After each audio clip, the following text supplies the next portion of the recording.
Winter is coming. Winter is coming. And winter is coming. Winter is coming. Winter is coming.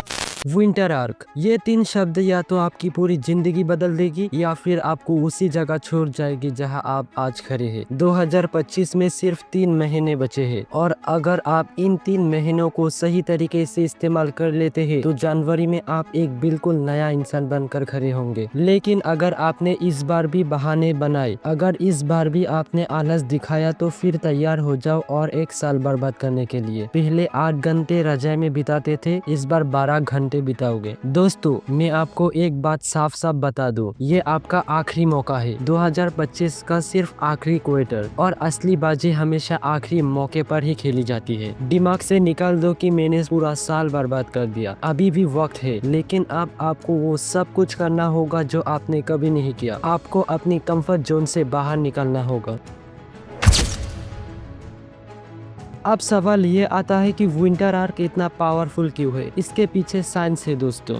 Winter arc का बहुत सारे benefits है। First benefit, winter में दिन छोटे होते हैं, रातें लंबी होती है। इससे आपका स्लीप साइकिल नेचुरली इम्प्रूव होती है, आपका ब्रेन ज्यादा रिकवर होता है और अगली सुबह आप ज्यादा फुल्ली चार्ज होते हो। सेकेंड बेनिफिट, ठंड में काम करना आसान होता है। गर्मी में आप सारे कपड़े उतार कर भी परेशान रहते हो, लेकिन ठंड में 1-2 कपड़े पहनकर आराम से फोकस के साथ काम कर सकते हो आप। थर्ड बेनिफिट, इस टाइम पर 99% लोग लेजी होते हैं। सबको लगता है कि अब तो साल खत्म हो रहा है, तब आप ग्रीन करके सबसे आगे निकल सकते हो।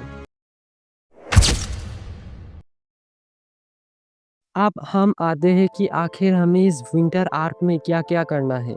Step number 1, disappear. सबसे पहली बात, गायब हो जाओ, डिसअपीयर हो जाओ, सोशल आइसोलेशन में चले जाओ। आपकी सोसाइटी, आपके फ्रेंड्स, ये सब नहीं चाहते कि आप बदल जाओ। वो चाहते हैं कि आप उसी प्रोग्राम लाइफ में फंसे रहो जिसमें वो फंसे हुए हैं। इसलिए सभी से कनेक्शन कट करो, सिर्फ फैमिली और इम्पोर्टेंट लोगों से बात करो, बाकी सबको इग्नोर करो। क्योंकि जब आप एलोन होते हो तब आपका माइंड उस लेवल को अनलॉक कर लेता है जहाँ आपकी रियल थिंकिंग एबिलिटी बढ़ जाती है। Step number 2, wake up early.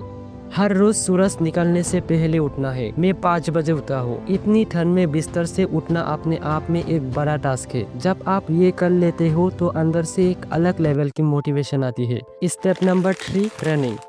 सुबह के 5 बजे पर परफेक्ट टेम्परेचर होता है, ना ज्यादा अंधेरा ना ज्यादा उजाला। ठंड में हमारा मेटाबॉलिज्म स्लो होता है, लेकिन रनिंग करने से फास्ट हो जाता है और माइंड पूरी तरह एक्टिव हो जाती है। मैं डेली 4-5 किलोमीटर दौड़ता हूँ। अगर आप बिगिनर हो तो 1-2 किलोमीटर से स्टार्ट कर सकते हो। आज 1-2 किलोमीटर, महीने के एंड तक 4-5 किलोमीटर से ज्यादा कर लोगे तुम। Step number 4, cold shower.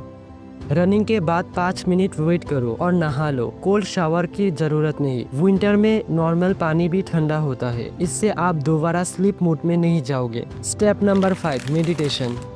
मुझे पता है मेडिटेशन करना मुश्किल है। आजकल इंसान का माइंड 1 मिनट भी शांत नहीं रहता। मेरे साथ भी यही था। फिर मैंने एक ट्रिक की, ईयरफोन्स लगाकर मेडिटेशन सॉन्ग सुनकर ध्यान लगाया। ये ट्रिक काम कर गई। आप भी यही करो। याद रखो, इस 10 मिनट मेडिटेशन को स्किप मत करना। ये आपके पूरे दिन को बेटर बना सकती है और अगर स्किप करोगे तो पूरा दिन बर्बाद हो सकता है। Step number 6, work with focus.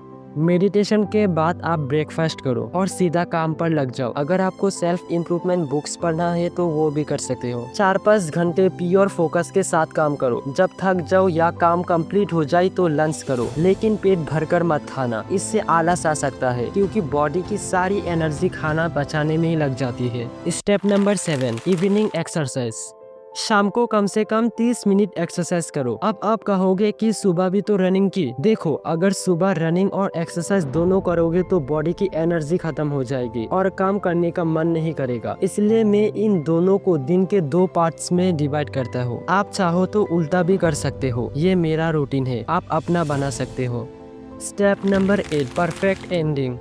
रात को डिनर सोने से कम 30 मिनट पहले करो। 10 बजते बजते बिस्तर पर चले जाओ, फोन साइड में रखो। लेकिन सोने से पहले एक आखिरी स्टेप, टू डू लिस्ट बनाओ। हर रात सोने से पहले अगले दिन के सारे काम लिख डालो। इससे माइंड में क्लियरिटी आती है कि कल सुबह उठकर क्या करना है। जब आपको पता ही नहीं होता कि क्या करना है तो भले ही आप 4 बजे उठ जाओ, कोई फायदा नहीं, क्योंकि फालतू के काम ही करोगे। अब आपको पता है कि विंटर आर्क के हर दिन को परफेक्ट कैसे बनाना है। लेकिन याद रखो, ये सुनने में जितना इजी लग रहा है, रियलिटी में उससे भी ज्यादा मुश्किल होने वाला है। एक ना एक दिन ऐसा जरूर आएगा जब काम करने का मन नहीं करेगा, माइंड और बॉडी दोनों पूरी तरह थक जाएंगे। पर फिर भी हार नहीं मानना है। बस इतना याद रखना है, यही मेरा लास्ट चांस है। अगर मैंने इसे पूरा नहीं किया तो मैं फिर कभी कुछ नहीं कर पाऊंगा। तो अगर आप सब मेरे साथ इस चैलेंज को एक्सेप्ट कर रहे हो तो कमेंट में जरूर लिखना वी आर वॉरियर्स। एक वॉरियर क्या कर सकता है ये दिखाने की बारी आ चुकी है, इसलिए रुकना मत, बस अपने आप को पुश करते रहना। अगर आप भी मुझसे जुड़ना चाहते हो या इस फैमिली का पार्ट बनना चाहते हो तो इस चैनल को सब्सक्राइब करके इस वीडियो को उस एक दोस्त के साथ शेयर करो जिसे आपकी तरह ही अपनी लाइफ में सक्सेसफुल बनना है, अपनी लाइफ को इम्प्रूव करना है। रिमेम्बर, चैंपियंस हाइबरनेट नहीं करते, वो डोमिनेट करते हैं। Let's go warriors.